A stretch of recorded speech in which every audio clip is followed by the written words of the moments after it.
안녕하세요. 법선생TV의 김도윤 변호사입니다. 오늘은 상속 재산 중에서 예금 채권, 그 예금 채권을 다른 상속인들의 동의 없이 인출할 수 있는지 여부에 대해서 알아볼 텐데요. 피상속인이 사망하시게 되면 보통 안심 상속 원스톱 서비스를 통해서 피상속인의 상속 재산을 확인하게 됩니다. 그 안심 상속 원스톱 서비스를 통해서 부동산, 주식, 예금, 기타 연금 이런 상속 재산을 확인하게 되실 텐데요. 그 중에서 예금 채권이 확인이 된다. 이 예금 채권은 상속 재산 분할의 대상이 아닙니다. 상속 재산으로 확인은 되지만 상속 재산 분할의 대상이 아니라는 말씀이 조금 이상하게 들리실 텐데요. 그 뜻은 이 예금 채권과 같은 가분 채권은 피상속인이 사망하는 즉시 상속인들에게 법적 상속 분대로 분할이 돼서 귀속이 되기 때문에 상속 재산이지만 상속 재산의 분할이 되지 않는다는 것입니다.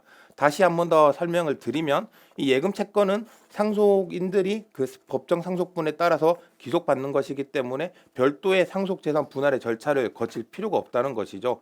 그렇다면 본인이 은행에 찾아가서 그 상속 예금에 대해서 바로 지급을 청구할 수 있을 텐데요.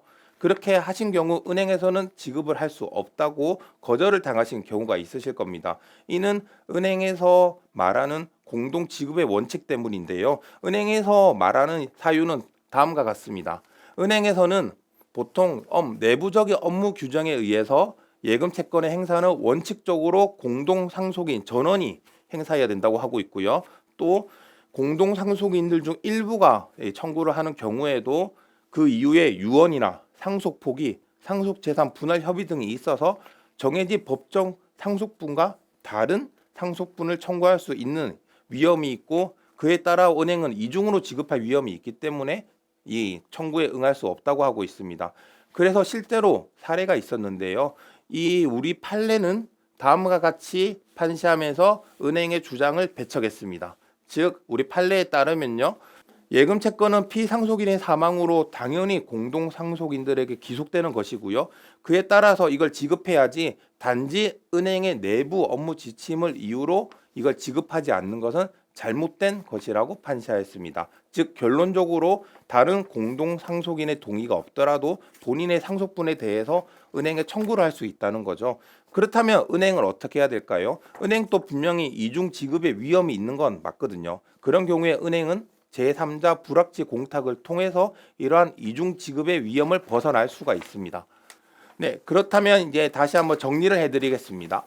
만약에 피상속인이 돌아가시고 나서 상속 재산을 확인했는데 예금 채권이 있다면 그 예금 채권은 피상속인이 사망하는 즉시 당연히 법정 상속분대로 상속인들에게 기속이 되는 거고요. 그에 따라서 본인의 몫을 은행에 가서 이 서류들을 지참하시면 찾으실 수가 있습니다.